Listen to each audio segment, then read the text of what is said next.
Ya senang pastinya, namanya kalau teman baik kita merayakan akhirnya hari yang ditunggu. For sure as a friend, we are very happy. Pray all the best for Luna and Maxim supaya mereka bisa memiliki pernikahan yang langgeng, knowing that marriage is not something easy, we gotta work on together. Jadi aku cuma pesan makasih, iya sayang dadah. Cuma pesan kemarin sama Luna karena kan banyak yang berebutan yang pengen foto dan segala macam gitu. Pokoknya aku ngomong sama Maxim, pokoknya pernikahan itu bukan hal yang mudah. That's why orang-orang yang udah menikah tahu betul bahwa sebutannya ibadah seumur hidup. Ya dulu mungkin belum sebelum nikah kita nggak ngerti kenapa dibilang ibadah seumur hidup. Ya karena setiap hari harus dilakuinnya. It's like doing homework gitu. Oh oke. Nah itu dia. Saya sendiri kebetulan. Dan saya nyesel loh. Jadi soalnya ditanyain kenapa nggak bawa suaminya. Saya juga nyesel kenapa nggak bawa suami saya. Tapi karena kalau kemarin itu banyak yang tanya kenapa aku nggak ngajak suami. Satu, suamiku mau balik ke Melbourne. Karena kan setiap setahun 2 kali pasti Natal sama biasanya Juni nih anak-anak liburan sekolah. Dan yang kedua, my husband tuh he doesn't like party. Dia tuh hidupnya kan sehat banget. Jadi gimana sih? Gue tuh ngebayangin ini this is kayaknya the last friend. Gue nggak tahu ya kalau dalam geng Menteri Ceria yang lain nih kapan planningnya kan belum ada plan gitu. Cuma kayak wah gila Luna akhirnya menikah. Jadi kayak wah gila akan seru-seruan teman-teman gitu. Jadi daripada takutnya Tyson tuh ngerasa awkward nggak nyaman gitu. Aku pikir udah aku sendirian. Tapi actually I kinda regret it sih gitu karena it's such a beautiful time gitu. Terus kayak kalian lihat mungkin di di FYP bagus banget kan gitu pernikahannya. I should have asked my husband to come gitu untuk menemani aku. Cuma karena aku mikirnya as a bridesmaid akan ribet, which emang kan kita harus datangnya lebih cepat gitu kan. Jadi aku takutnya Tyson tuh jadi feeling left behind gitu. Mungkin kemarin setelah nikahan kan pasti ada biasanya bingkisan. Iya, iya.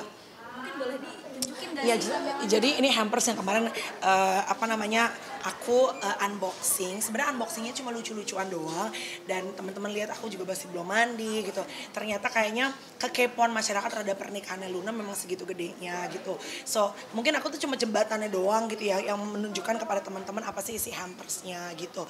Dan karena aku tuh sebenarnya emang seneng kayak unboxing hampers kalau acara-acara kayak dulu Ata sama Aurel gitu. Isinya tuh sebenarnya ada yang berbeda untuk yang hari keduanya, terus untuk bridesmaid juga lebih besar kita dikasihnya gitu. Tapi ini hanya beberapa yang hari pertama. Isinya ada tiga macam. Yang pertama itu ada si handuk hotel yang brandnya cukup ternama gitu. Handuk hotelnya ada tulisan LM-nya, which is very functional. Kenapa? Karena kan kepake, ada anduk gitu ya. Lo pasti kepake lah kalau anduk, dan anduknya juga enak, nyaman gitu. So this is the first. Yang kedua itu ini udah tutupin tadi. Ini yang heboh siapa namanya si tumbler yang katanya lumayan mahal. I don't know to be exact berapa harganya, cuma again functional dong, sekarang kan zaman dimana orang semua pakai tumbler, kepake juga gitu. Terus kalaupun misalnya it's quite pricey ya, alhamdulillah puji Tuhan gitu ya, berarti kan ada rezeki gitu dapat tumbler yang oke.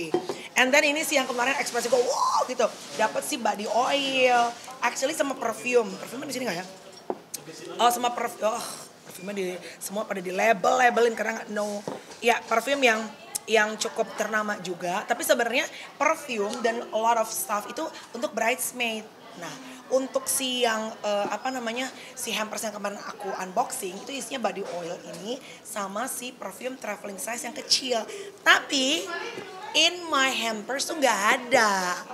Jadi kemarin orang si brandnya itu, Kamil gak ada ya, terus aku kirimin deh gini. Katanya mungkin jatuh kali ya gitu. Tapi sebenarnya harusnya ada. Jadi isinya itu adalah hampers, isinya si tumbler, si anduk, perfume traveling size, sama si body oil gitu. Itulah isi yang hari pertama. Kayaknya hari kedua ada yang sendal jepit apalagi gitu deh. Dari sekian banyak barang ada yang udah dipakai belum sih yang kakak? Oh, I use already perfume-nya udah dipakai, body oil udah dipakai, for sure si tumbler udah dipakai. Jadi aku senangnya kenapa? Karena semuanya fungsional dan kepake gitu. Karena kalau aku ngeliat malam kan ceria terus kayak positive vibes gitu, tapi dari diri kamu sendiri ada kayak insecure nggak sih dari diri kamu? Insecure sih enggak ya, cuma kan karena isinya soal orang kece-kece semua ya gitu. Cuma ya again kan ya menampilkan yang terbaik, and again ini kan this is not about me, this is not about us, this is about our good friend gitu. Jadi ya pokoknya kita menampilkan yang sebaik kita, yang represent sebagai bridesmaid gitu. Terus udah gitu ya aku terbang ke sana mensupport gitu. Kalau ditanya capek, for sure pasti capek kan 3 hari meninggalkan anak-anak, meninggalkan pekerjaan. Tapi kan ini hanya terjadi sekali seumur hidup untuk teman kita. So I did it sincerely untuk mensupport tentunya one of my good friend Luna Maya. Gitu. Tapi kalau dari Kamal sendiri di kehidupan, insecurities dari Kamal tuh apa sih? Insecurities aku tuh, aku orangnya easily to gain weight. Aku tuh orangnya postur badannya kan sebenarnya besar gitu. Jadi aku tuh olahraganya kuat, seminggu 4 kali. Ini aja aku ngerasa setelah aku angkat rahim di usia kepala 4, aku tuh udah ibaratnya I've done so many things gitu. Makannya dijaga, intermittent fasting, olahraganya seminggu 4 kali, angkat beban, masih cardio, high rocks. Susah gitu tetap, maksudnya untuk yang turun signifikan sulit karena kan ya aku jalannya natural kan semuanya gitu. Tapi ya again disyukurin kalau banyak orang bilang sekarang lebih langsingan ya. Sebenarnya mungkin karena angkat bebannya Mas. Karena kalau sebenarnya kalau weightnya, berat badannya hampir sama aja, nggak terlalu banyak signifikan turun. Tapi karena aku lifting weight jadi kayaknya badannya lebih tone gitu aja. Tapi kayak ngejalaninnya tuh kayak fun aja atau kayak aku kayak kepres gitu loh, aku harus gini gitu gak sih? Nggak ada keharusan, tapi kalau kayak misalnya ada yang bilang aku pengen operasi, iya, aku kan ada rencana planning ya, tapi masih shopping tuh maksudnya masih lihat-lihat gitu, pengen operasi kecantikan iya, tapi ya itu masih terus lihat mana yang cocok gitu, karena kan aku usia 44 udah mulai turun, terus aku juga punya scars bekas jerawat, jadi itu yang mungkin yang menjadi concern utamanya. Tapi ya at the end of the day kalau kayak bekas jerawat gitu ya, ternyata kan kalau according to Dr. Tompi sebenarnya apapun yang dilakukan nggak bisa bener-bener menyembuhkan gitu. So ya dalam hidup kalau ada hal yang bisa lo rubah, kayak aku tadinya gemuk nih, terus aku bisa rubah aku dengan hidup lebih sehat, lebih langsing, aku lakuin. Tapi kalau yang nggak bisa kita udah usaha tapi nggak bisa berubah kan, we just have to make a peace with it kan, harus berdamai dengan kekurangan kita. Tahu juga, oke, aku punya kekurangan, mungkin aku punya kulit wajah yang ada scars gitu. Tapi kan Tuhan memberikan banyak juga ibaratnya sharpness, keunggulan-keunggulan lain gitu. Tapi kamu kan pernah merasa kayak yang postur agak besar kayak gitu kan, terus kamu merasa kayak down kan, terus kamu how to deal with it? Kalau down pasti enggak, karena kan sampai sekarang juga aku masih berkarya. Kalau aku down pasti aku nggak mungkin berkarya kan. Justru aku percaya bahwa setiap orang itu we have to be the best version of ourselves. Artinya aku nggak bisa menjadi misalnya teman yang lain yang badannya misalnya Rina Nose yang petit kecil. Because everybody kan diciptakan Tuhan dengan bentuk badan yang berbeda-beda. We just have to do the best that we can, dan juga tentunya berkarya yang sebaik kita bisa lakuin gitu doang. Oke? Makasih. Terima kasih banyak. Iya. Siap-siap, Kamel. Thanks guys. Oh ini